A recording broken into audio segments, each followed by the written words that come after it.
What's going on, guys? So today I have a Memento Fiendsmith Deck Profile for y'all. This is a new deck that I built the other day. As you've seen at the YCS Sacramento, this deck got top 16. I did make some changes to it that I thought would benefit the deck. I really like it. Played it at locals the other day. It's a really good deck, and I like the way it performed. So this might actually end up being the deck that I use for the season. We'll see. First off, let's start off with the big guy. The big guy is very important. Like, if there's actually an argument to play two of them, but he is kind of a brick in some situations. So, but if you end up losing him or something somehow, luckily he can't get bestialed, but still, he's really good. So, 3 Darkblade, this is the best starter in the deck. It's also a sort of like a Cosmic Cyclone, well, not a Cosmic Cyclone, I guess a MST, basically. Plus, he's a searcher. He pops himself to special summon, so he's really good. 3 Horse, best special summon in the deck, best extender in the deck. 2 of the Anguish. The Anguish is, it's really good, but you kind of don't want to start with it. You would rather start with Darkblade. But it's still a good starter. But unfortunately, it is a normal summon. If it was a special summon, this deck would be much better. 1 Dragon. One thing about the list at the YCS, they didn't play the Dragon. And I think that's a mistake because this enables easier OTKs. It also allows for an easier combo in the turn 1 board. So 1 Gaddock, 1 Sleepy. This is all going to be 1-ofs here. 1 Mace. And 1 Goblin.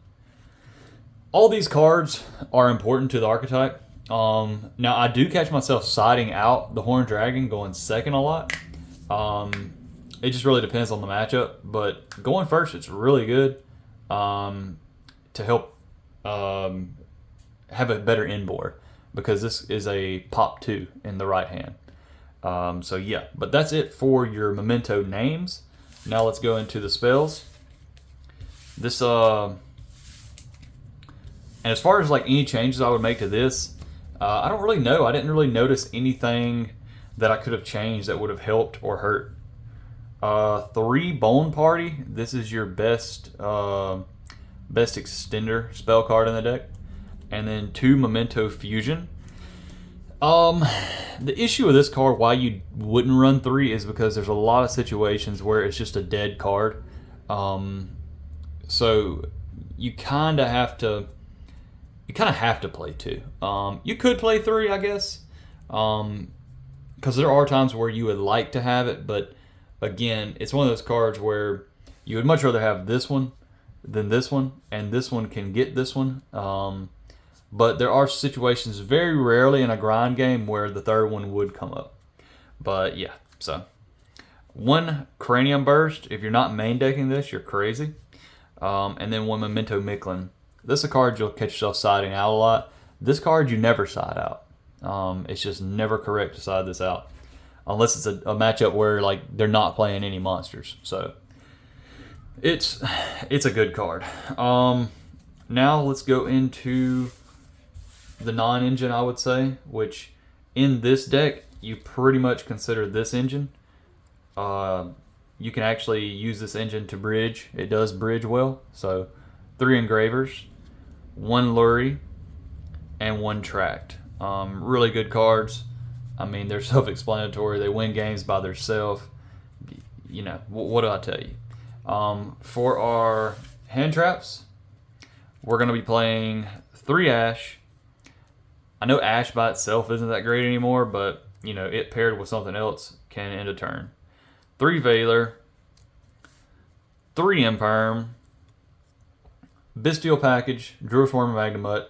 Magnemut can also search your dragon, so it kind of puts an extender in your hand automatically.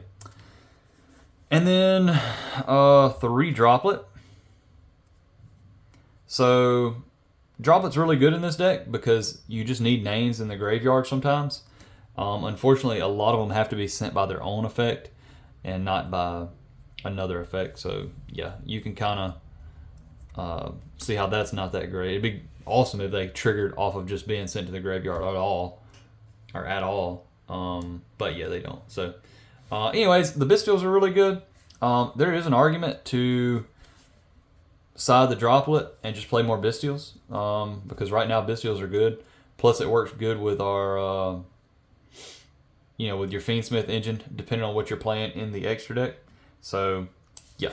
And then 1 talents for the 41st card. I don't know. I wanted to play 2. I just didn't want the deck to be 42 cards. It came up one time. I'm trying to remember if it actually won the game. I think it did win the game, actually, when it came up. So, yeah. I mean, a 1 of talents, not bad. Plus, it's shiny, so might as well.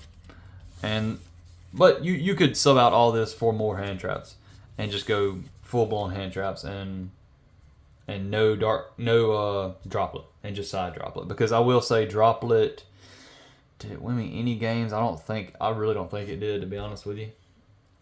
For the extra deck, 2 of the Creation King. You have to play 2 of the Creation King for your combo, because it can search the field spell that actually does something now. Memento Twin Dragon. This card's really good. It's a searcher. It's a free body when it uses its effect. For our Fiendsmith fusions, Desiree, Lacrima, no brainer. Necroquip, and we get to play Aerial Eater in our deck. This is part of the combo to bridge. Bridges the 2 engines together really well. And yeah.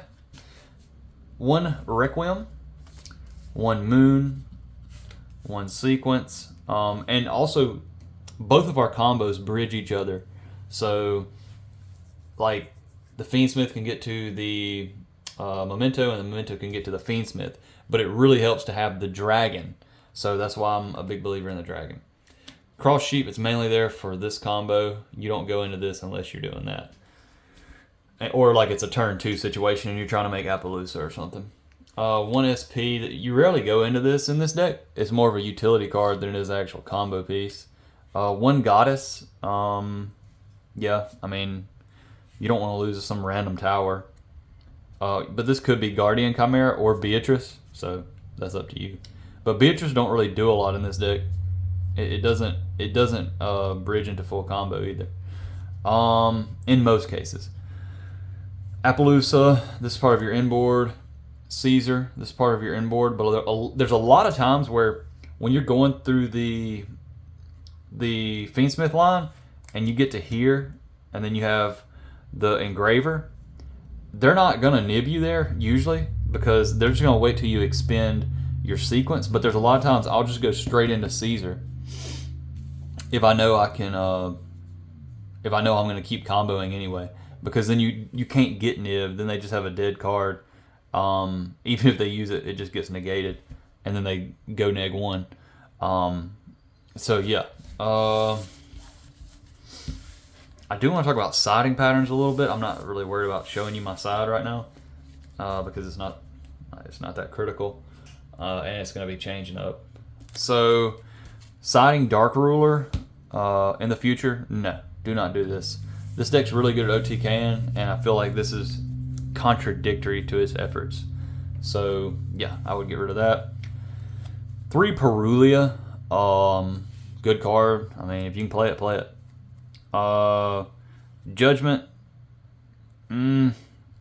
So the issue with this deck is it does lose to Evenly and Lightning Storm a lot of times. If you're not able to end on Desiree. If you're able to end on Desiree, sure, fine. But I do believe this is actually correct. 3 Droll. There are decks that Droll just really hurts, so might as well. And then 2 Lightning Storm, Feather Duster. So what I want to do with this deck is actually probably side something else. Maybe Solemn.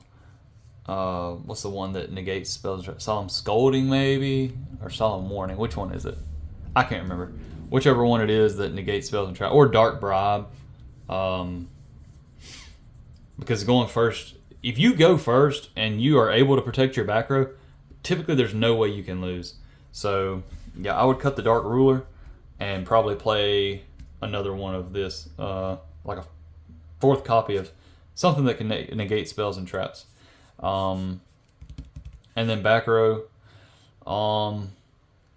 there's a lot of runic going around right now, so you may want to up that, to be honest with you. Maybe play evenly, but again, it's kind of contradictory to what this deck tries to do, because I mean, you literally have an in-engine 5,000 attack point body that you can put up, you know. So, you know, you put this guy up, like, you should most of the time be able to OTK. Plus, he can do piercing damage and attack all monsters they control. Like, yeah, he's freaking insane. If he's the only monster on the field, I wish that he could do that no matter what. It'd be really broken, but this deck doesn't struggle to OTK, so that's basically what I'm trying to say here. But anyways, guys, thanks for watching. Be sure to like and subscribe, and we'll see you on the next one.